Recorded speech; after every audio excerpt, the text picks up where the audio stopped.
وہ 8 خوش نصیب لوگ جن سے قبر میں سوال نہیں کیا جائے گا۔ نمبر 1، شہید۔ وہ شہید جو اللہ کی راہ میں اپنی جان قربان کرتا ہے، اس کا خون زمین پر بہتا ہے مگر اس کا مقام آسمانوں پر بلند ہوتا ہے۔ قبر اس سے سوال نہیں کرتی کیونکہ اس نے اپنا جواب زندگی میں ہی دے دیا۔ صحیح بخاری حدیث نمبر 2829۔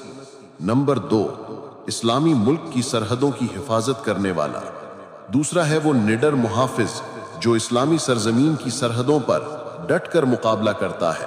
وہ دشمن کے سامنے سیسا پلائی دیوار بنتا ہے، اور جب وہ جام شہادت نوش کرتا ہے تو قبر اس سے سوال کرنے کی جرأت نہیں کرتی۔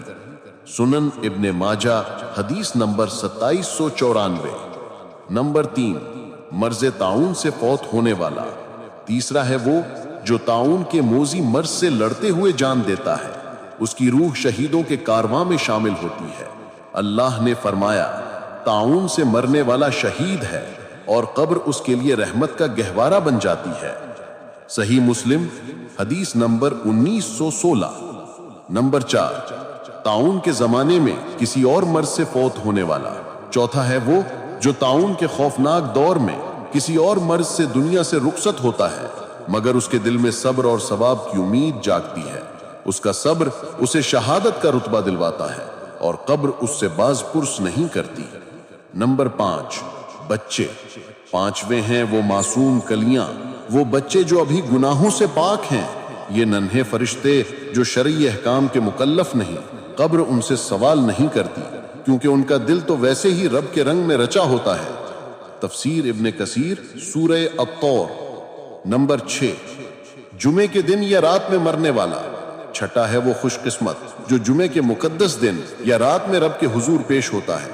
رسول اللہ صلی اللہ علیہ وسلم نے فرمایا، جو جمعے کے دن یا رات کو مرتا ہے وہ قبر کے فتنے سے محفوظ رہتا ہے۔